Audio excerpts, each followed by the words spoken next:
even sometimes when we do get together with people, we're wearing masks and you can't see if you're smiling or I always say whenever I go out and I see somebody, I point with both fingers to my face as I'm 6 feet away and say, there's a smile under here. Yeah. We really are feeling, I think, as a world that we're disconnected. So it's just going to be so valuable if we can make an effort to strengthen our relationships. It lowers our blood pressure. It makes us happier. It does there's so many beneficial points to feeling connected. Welcome to Champions Mojo, a podcast to bring out your inner champion. Your hosts are sisters-in-law, Kelly Pallas and Maria Parker. Kelly is a former Division I head swim coach, Olympic trials qualifier, and holds national and world records in masters swimming. Maria holds world records in endurance cycling and won the world's toughest bike race, Race Across America. Both are certified health and life coaches. Our goal is to inspire you through conversations with champions. And now, your host, Kelly Pallas. Hello, friends. Welcome to the Champions Mojo podcast. And as usual, I am co-hosting with Maria Parker. Hello, Maria. Hi, Kelly. How are you today? Oh, Maria, I'm doing great. I'm so happy to be with you today because we are going to be talking about deepening our relationships. And who couldn't use some of that? The tools we're going to be chatting about are great if you're already in a good relationship or maybe you're struggling with one. And of course, we know we all have this extra challenge of communicating in this pandemic. I think we could use some tips on strengthening relationships, be they love relationships or friendship relationships or business relationships. I know that you and I, as co-host here, we have to be aware of how important it is that we communicate effectively because the other day, we had a little incident come up where we went straight from kind of a loving family friends conversation, and then we had a business meeting with some people, and we didn't really change gears from being friends to being business partners, and we had some good open communication about that, and I think it really helped us. So this is going to be fun and exciting today. Would you mind sharing with our listeners why this is important to discuss? Well, it's important because everybody wants a good relationship. I think that's the number one desire for people, to be in a good relationship. So, and when people are experiencing conflict, they're suffering from a loss of connection, whether it's with the most important person in their life or somebody else. And all loss of connection and relationships stems from poor communication. So improving your communication and your relationships can help you in so many ways. It's sort of obvious and trite, but just let's list them. You can avoid negative misunderstandings. You can determine what your partner is really saying. You can avoid some arguments. You can be willing to give each other space instead of pressuring yourselves and each other to resolve right away. You can increase trust. And of course, having good communication builds closeness and intimacy. Doesn't that sound like something you'd like? Yes, and they say right now, again, where we're isolated, even sometimes when we do get together with people, we're wearing masks and you can't see if you're smiling or I always say whenever I go out and I see somebody, and it's not too often, but occasionally I go down and, I pick up my groceries, I order them, they put them in the trunk, and I point with both fingers to my face as I'm 6 feet away and say, there's a smile under here. Yeah. We really are feeling, I think, as a world that we're disconnected. So it's just going to be so valuable if we can make an effort to strengthen our relationships. It lowers our blood pressure. It makes us happier. There's so many beneficial points to feeling connected. The two types of communication we're going to talk about right up front here are basically closed heart communication, which sounds pretty obviously like the negative one, and then the opposite of that, which is appreciative communication. So let me start off by talking about closed communication. I have a little experience in failed relationships with my with my divorces, and if I know, I was young, very young, when I first got married. And if I had known the Four Horsemen of poisoning a relationship, I think it would have been helpful. Not sure that it would have saved that marriage, my first one, but the Four Horsemen are criticism, defensiveness, contempt, and stonewalling. Yeah, those Four Horsemen come from John Gottman, who knows more about marriage than anybody else. Yes. Go ahead. Yeah. And they're so good. Obviously criticism is when, the other person they criticize you, they attack you. Yes. Yes. And you are going to most likely feel attacked, and you're going to respond defensively, which is the second one, right? Which is defensiveness. Right. The person responding back may play the victim, but defensiveness is the second one. So if we can try not to criticize, not be defensive.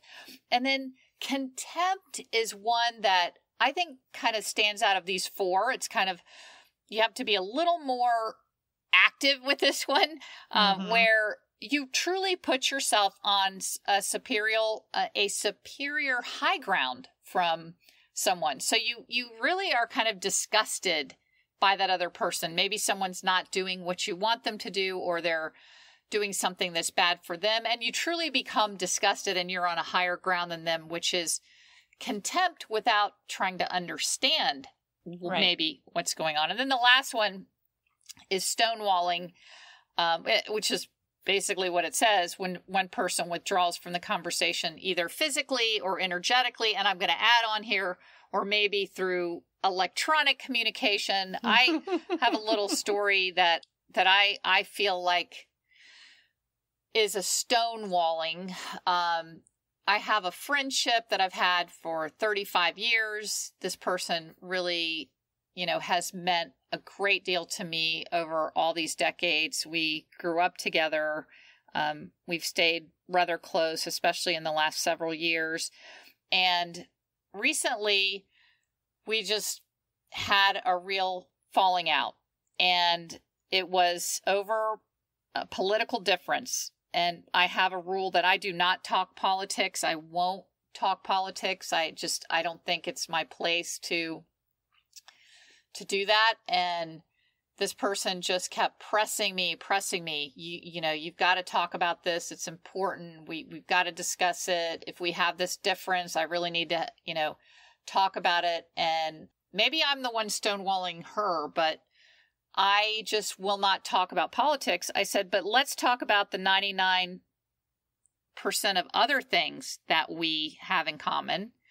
And she just said, no, if I just can't talk with you right now about this. So we're at a stonewall, and it's very sad. But Maria, Miss Counselor, what would you do in that situation? Yeah, that's hard. And I think something that we can all really relate to right now, when political differences they're just really high, and it's hard, and it's, politics is always divisive, but particularly right now.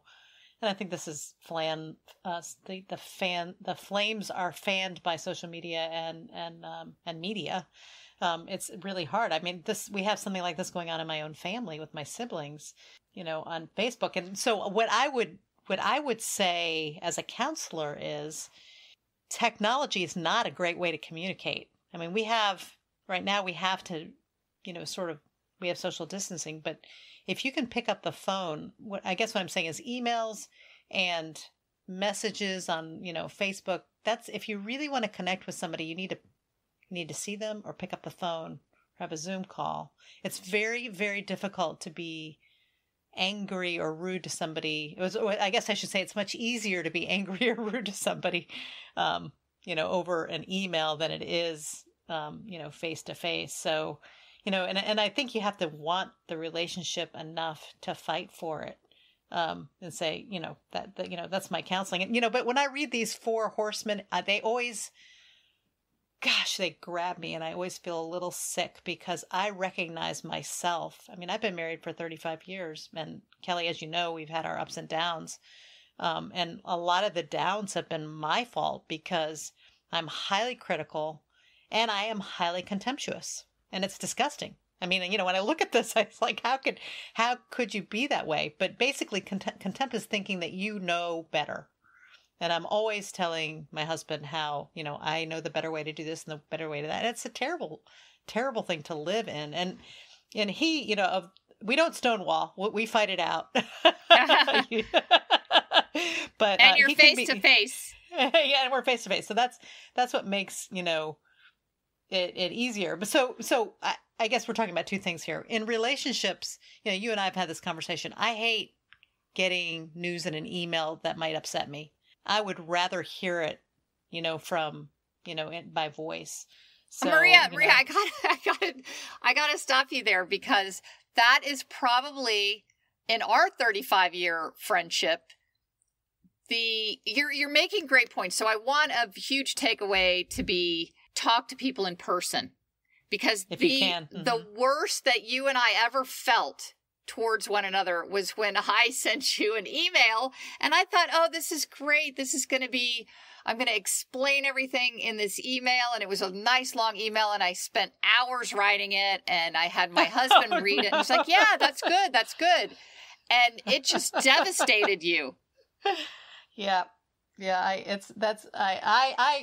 think it's important to talk to somebody, because then there's a give and take. An email is a one-way communication, and you can interrupt somebody and say, whoa, whoa, whoa, whoa, whoa, Right, right. You can't interrupt an email. So yeah. Have you forgiven me? Is terrible. Oh, Kelly, I yes, of course I have. I mean, I'm so sorry that I hurt you. No, but as you know, I've now done the I other know, things. baby. I know. I know. Yeah. It's just, and I felt so terribly that I hurt you. Like, then I was just gutted because I thought, oh, my beautiful Maria, I love her so much. You're really sensitive and kind, and you're not critical, and you are not contemptuous. You're not. The letter wasn't that. It was just a pouring out of, okay, this is what I think about this. Right. And it wasn't personal for you, but I took it personally. Yeah. I guess I got defensive, and it was on Mother's Day. Remember, it was on Mother's Day? Yeah, I do. I remember. Or Thanksgiving or something. That was just a little bit insensitive. Okay, anyway, back to the good stuff. So those four things are really, for me, if I die without having conquered my tendency to be critical, and Kelly, you've experienced this from me too, and my tendency to be obviously I was defensive about that email, so I've been there, and my tendency to be contemptuous. If I die and I don't fix these things, I'm going to be really upset. Maria, I think you're being very hard on yourself. You can be at times, but I don't think you're always by any means. I think these things happen too when you aren't intentional and you aren't cognizant, and it happens when you're low on sleep, or you're hungry, or you're hangry, or, so you are not any of those things generally when you're being your best self. But I think just knowing now, maybe, hey, okay, these are things that I need to be aware of. But I don't agree with you. I don't think you're, I think when we're in a bad place. One thing I don't do is stonewall, man. I'm going to have it out. Yeah, you are not a stonewaller. Oh, that's great. Neither are you, Kelly. No, maybe that's why we get along. Yeah, I'm not a stonewaller. We talk it out. In fact, I'll tell you another funny little story. It's actually why I was a little late getting to our recording today, because I'm leading another group, which you know about, that I lead, and it's a weekly meeting, and there are 11 of us, and I have been elected the leader. So we meet every week on Zoom, and I'm going to keep this all anonymous, but it's, we're all women, and we all have some common goals, and we're working towards things, and it's a great meeting, but one of our members is not pulling her weight, so to speak, and she's doing some things that have irritated everyone else in the group. Oh my. And one of the main things that she's doing is she's not attending. So she's not coming to our weekly meetings. And we've reached out to her. Every single one of us has reached out by email, by text, by phone. I've called, we've all reached out to her, and she's stonewalling us. So she's not responding. And so. Is that because do you think that's because she's been offended? No, not yet. No, we don't know what's going on, and we're worried about her, but I wrote a letter. I said, okay, I'll take a stab at a letter, but I'm not going to send this letter from the group until we all agree on it. So I wrote the letter yesterday, sent it out to the entire group. And it's so amazing the different levels of comfort with diving right into communication. Right. Confrontational. So it's just everyone has kind of, or not every, I think there are several different types of communication style. And we finally, this afternoon, got one letter that everybody agrees on. So that's why I was late. That's interesting. It's true. And I mean, I think that when we move on to the antidote to closed heart communication, we'll talk about, the ways that you can communicate that are better. But everybody does have their own style. And a lot of people, you and I are very direct, and that's one of the reasons why we get along.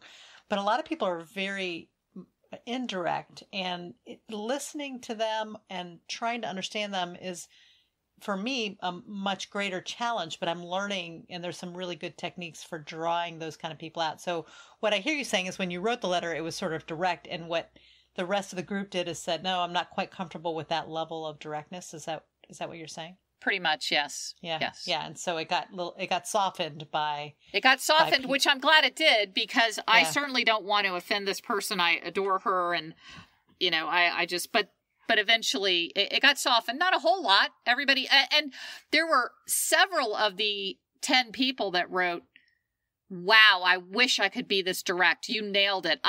I'm glad you said this, but I couldn't have said this. So that's why we had you do it, Kelly, because we knew you could be direct. So to get back to my earlier point, why isn't somebody picking up the phone and calling her? I have. Oh, she won't answer. She doesn't answer. She doesn't answer texts or phone calls or emails. Okay. So is that stonewalling? Yeah, I guess you'd call that stonewalling. Yeah. That's interesting, because stonewalling is a comfortable place for people who are very uncomfortable with conflict. So, that's, Jim, and interesting, and earlier in my marriage with Jim, I would say he was less comfortable with conflict than I was. I grew up in a family where we were yelling at each other all the time. I mean, literally throwing things, just very open and conflict oriented. And Jim saw that in our relationship, especially early in our relationship, as just me like ratcheting up and, yelling and, and he would just shut down because it was way too much for him. And we went through this very difficult part in our marriage. And one of the things that we kind of came together on is he had to be sort of louder in his expression, because if he didn't tell me, I hate what you're doing, then I didn't hear it.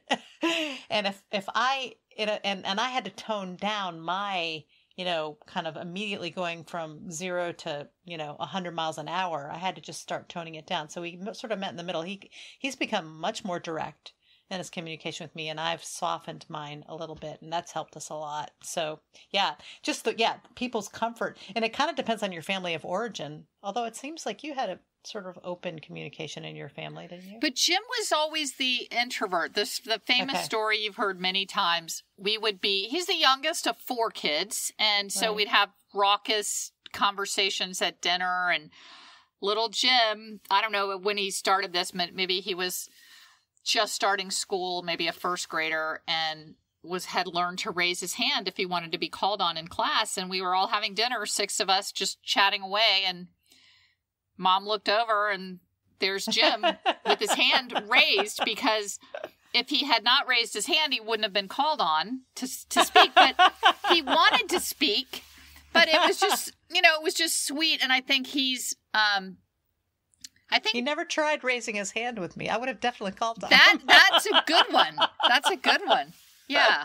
So okay, Maria, what are some types of questions that we can draw out people who are stonewalling or contemptuous or critical? What can we? Well, so one of the things I think that's really important is that we have to seek to understand, as the Bible says. We have to really try to put aside our judgments, what our thoughts are. I mean, this is very difficult when you're in the heat of a disagreement, but for a moment you have to stop thinking about your thoughts and try to, in our coaching course, they call it put yourself on the other person's map, sort of try to really, really understand them. And so that there's lots of elements to that. One is just listening to their words. And you taught me the technique of basically reflecting or repeating back and having them acknowledge, yes, that is what I said. So that's, one thing. But then, once it's clear that you're hearing their words, then you can ask some really good questions that will help them to feel further understood. And, and there are basically 4 questions, and depends on the situation: what, when, how, and who. And that's called, again, we learned this. Kelly and I are both life coaches, and we learned this, this particular technique in our coaching class. That's called Appreciative Communications. And so basically, so if, say, your partner were to say, it's uncomfortable, and so you don't know what it is. So one thing you could ask is what specifically is uncomfortable, or how do how does it feel to you to be uncomfortable? And, that's a what. So that's a what question. When is, you can say, like this would happen in a conversation that I would have with my husband. I feel unappreciated. And I might say, and you're not supposed to use these words always and never, I always feel like I'm doing all the work. And he might clarify by that by saying, you're saying that you feel like you do all the work. Can you specifically give me an example of when you feel you're doing all the work? And that, that's a great question, because it's not always, it's not never. In this circumstance, I feel like I've worked really hard today and I'm tired, and, I really need your help or whatever. So the question is, when specifically are you experiencing that? And then, how, like somebody could say, he rejected me. And then the partner could say, well, how specifically did he reject you? So you're just gathering information, and it's helping you to be compassionate and understanding. Who, I'm bad at this, I'll never get what I want. And the partner might say, according to whom, what, who made, what standards are you holding yourself up against? So these questions allow you to practice listening and really draw the person that you're in, a relationship with out. Yes. And Maria, you referenced the reason that I am still married to Mark after, we're going on 16 years, which I just cannot believe. But it's Mark and I are both very direct, very confident. Yes. We can really butt heads, and we did a lot in the beginning of our relationship. And we read this book called Getting the Love You Want by Harville, Hendrix. And it is, I think we might have referenced this book in another show, podcast, but it's, you cannot get enough of this technique. It's simply, if those questions are too specific, like, well, I don't want to drill down on that, then the one question that you do in this therapy with Getting the Love You Want is you listen. You really have to listen to what the person that you're trying to understand is saying. And it's so hard, because if you're fighting with someone, you're busy thinking about your response. You're composing your response. So in this technique, you ask, okay, what's bothering you? And then they maybe give you a 2-minute diatribe, as I call it, of what's bothering them. But you have to be quiet all the way through. Well, you have to be quiet all the way through, but you have to repeat it back.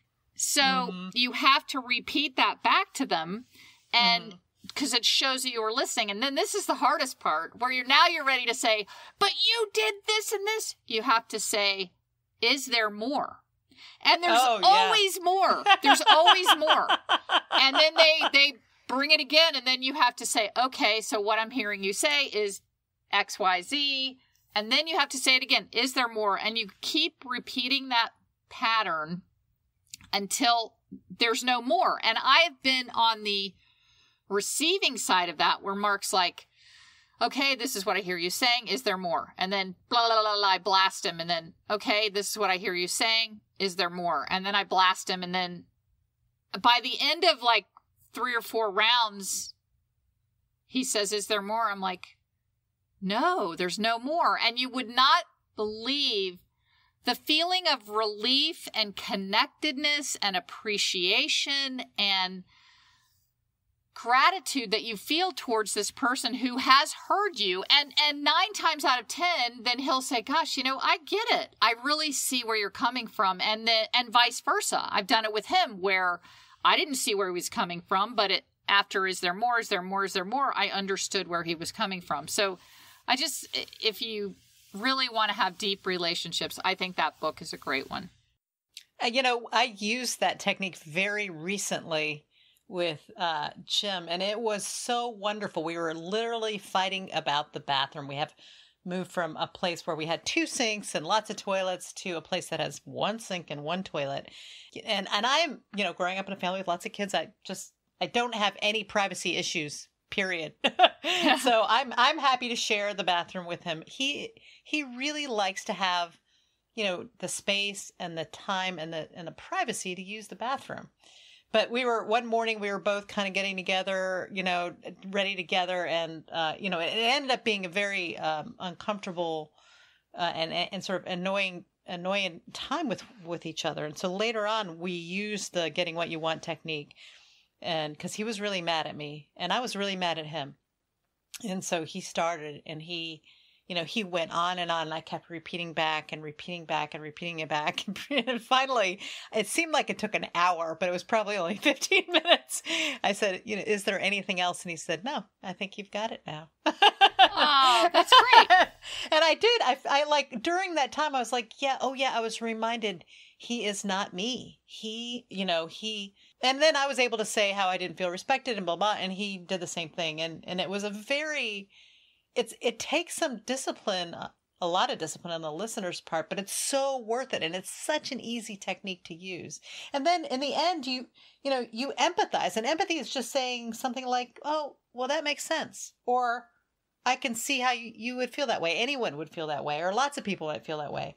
Or I'm sorry that you felt that way or that happened to you. So it's a beautiful, beautiful technique for improving relationships. Do you think it could work with any relationship? I think it could work with any disagreement in any relationship. I think in a business relationship, I think with friends, we all just want to be heard. We want to be seen. We want to be heard. And when you are asking someone, is there more? Then they're seeing you, they're hearing you. I think that's absolutely so valuable. And you may not get to the important layer or the layer that person even knows that's bothering them until you do 2 or 3. Is there more? That's right. So that's right. Yeah. That's really good. That's probably... And Maria, for those listeners that either forgot or didn't know that your husband is my little brother, that we Parkers value our privacy in the bathroom. Yes. There's no doubt about it. Yeah, we're hopefully going to build a new house that has 2 sinks and separate toilets, so we'll be in good shape. But we won't. For him it was a matter of privacy. It's interesting, like when you get down to it. For him, it was a matter of privacy, and for me, it was a matter of respect. Like I wanted him to respect my time.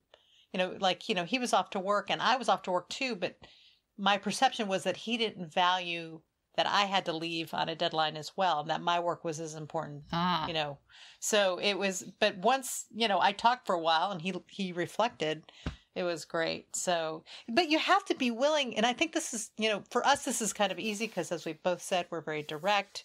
I've spent a lifetime of, being direct. In fact, my roommates in college my nickname was Frank. So. Oh no, you have a new granddaughter named Frankie, right? That's right. But and in fact, my daughter-in-law said something so sweet to me. She said, in our family, we never spoke of things so openly as you do in your family, and it's really helped me because I can get stuff out there. So I would think, that's easy for you and I, but I think that's a real challenge for somebody who doesn't like conflict and doesn't want to hurt anybody's feelings. But it's so worth it to get it out there because you just feel so connected with the person that you may have been previously disagreeing with.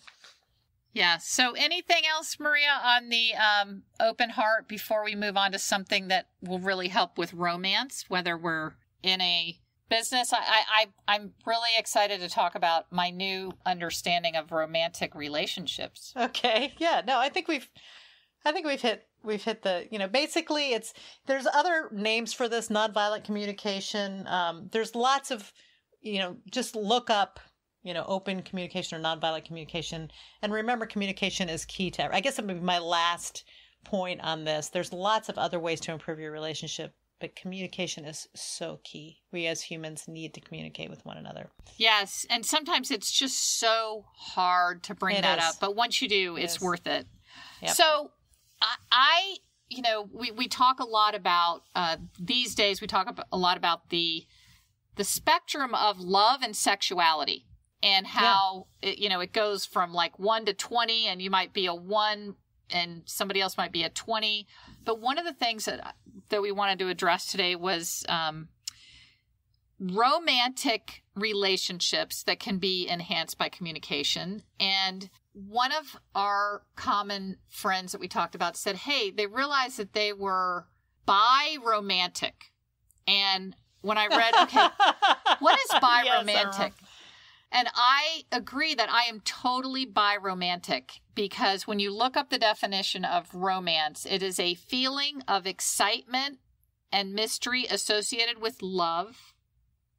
And it's a quality or a feeling of mystery and excitement. And so I can have total romance for my friends, for my business. So I just feel like that when you have that excitement and that mystery to your friendship, it does not mean that it's sexual. It does not mean that you're having other, thoughts. It's just that you can add romance to any part of your life. You can add romance to your business. You can add romance to your friendships. And I think that's something, Maria, you're shaking your head. I love that idea. Are you shaking your head? You don't like the idea? No, I love that idea. I was shaking my head because my husband, who desperately needs privacy in the bathroom, does not honor my privacy when I'm recording. I was like, I saw you shaking your head. I'm like, oh my gosh, what am I going down the wrong path? He walked in. No, he walked in. That's hilarious. And he left the door open that now. Okay. All right, we may have to cut that out, or we may leave it in there just to be. We said at the top of the show we were going to be authentic. So, but I saw you waving your arms, and I'm like, oh my gosh, am I not allowed to talk about this? No, I love this concept of bi-romantic, and I think it's really, really true. Yeah, I can be totally in love with my girlfriends and still, not want to schmooch them or something. Right. I just. So let's talk about the 5 love languages, Maria. Okay. This is one of my favorite, most exciting topics of relationships. And I think it's the fun side. It's the creative side. And you can have it with friends, with business, with lovers. So yes, it works with all your relationships. That's true. All your relationships. The 5 love languages come from the book by Gary Chapman. And let's start off. What is your favorite love language, Maria? Oh, it just kills Jim because I'm an acts of service girl. I love when he brings me a cup of coffee or he does something. Today he's been doing all kinds of great little jobs and chores.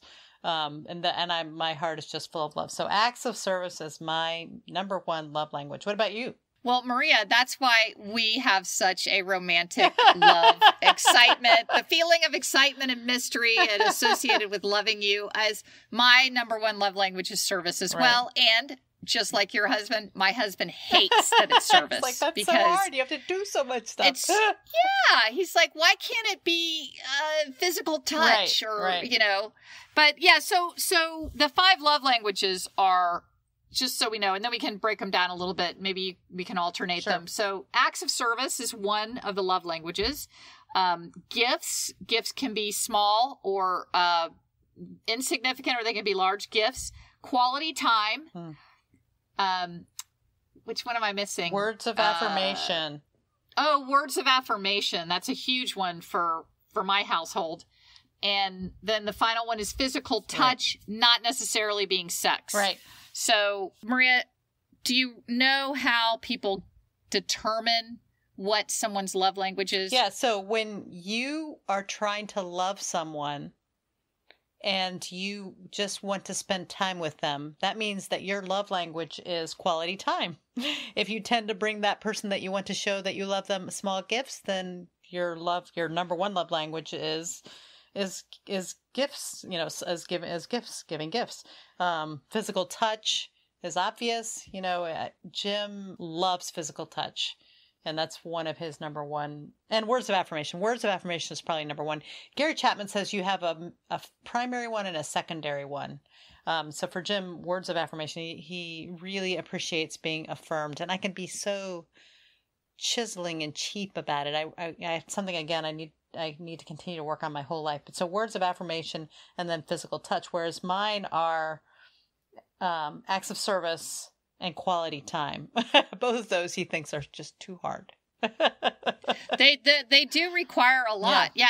And I think when I look back on failed relationships, having known what the love languages are and how they work, I think of the relationship I had right before Mark, and it was definitely, I was failing on love languages. I thought by doing a lot of service and doing a lot of words of affirmation, that was, because those are my two. Words of affirmation is your second one. My second one is words of affirmation. So service and words of affirmation, those are my two in that order. And often, so I was doing those for my ex-husband, but I was not doing his two, which were quality time and physical touch. I think if you know those, the other way too is how you were shown love. Yes. So when you were growing up, I'm surprised that Jim's doesn't have a service component in there, because our mother would just do everything for us, fold our laundry, make our meals. But she was also the biggest verbal affirmer you could ever run into. Yeah, she was, even to me. Yeah. Yeah. So and Jim really appreciates when I affirm him. It's interesting. I was just thinking about this with my granddaughter the other day. She constantly is giving me little gifts. So I'm certain, she brings me flowers or, just little things. I'm certain that one of her love languages will be gifts. And it's interesting to me because I don't think that's necessarily going on in that family. But maybe it is. I don't know. It's interesting. But it's a really fun way. And Gary Chapman refers to your love tank, and it's a great idea. Basically, you have this concept that if you're showing love to your partner, your friend, in a way that they can hear it, then it fills up their love tank. And then when things aren't going as well, there's some margin there. But if you have week after week or month after month where you're not showing love in the way that your friend or partner understands it, then the love tank gets dry, and it's very hard to endure the slings and arrows of the difficulties in relationships. Yeah. So Maria, let's wrap this up because we don't want to be going past 45 minutes here. Oh my goodness. So we're having fun. We're just having fun. Yeah.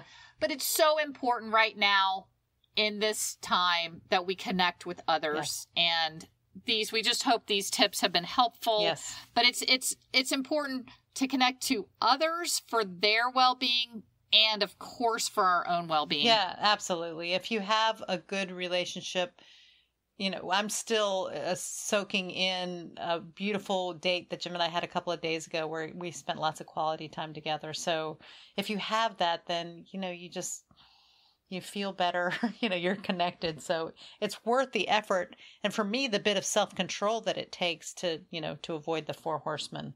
Yes. All right, Maria. Well, it's been a pleasure deepening our relationship. Kelly, let me just tell you how great you are as a sister-in-law and as the podcast host. You're just doing a fabulous job. I really appreciate it. Thank you, Maria. And as giving you love back, my service item to you is I'm going to get off this call and I'm going to do 2 of the items on the to-do list that you and I had. Okay. So, and if I was in person, I would fold your laundry for you. I know you would. You'd bring me a little cup. What you've done in the past, bring me a little mug of coffee and a little tiny piece of chocolate, and made me feel so loved. All right, sweetie. I love you. I love you, sister. All right, bye-bye. Love you too. Bye. This week's quote of the week comes from Dr. Brene Brown. I define connection as the energy that exists between people when they feel seen, heard, and valued, when they can give and receive without judgment, and when they derive sustenance and strength from the relationship. You've been listening to the Champions Mojo podcast with host Kelly Palace and Maria Parker. Champions Mojo is produced by Cabra Media, and a new episode debuts every Tuesday. Subscribe wherever you listen to podcasts and leave us a 5-star review. Follow Champions Mojo on Twitter, Instagram, and Facebook at Champions Mojo.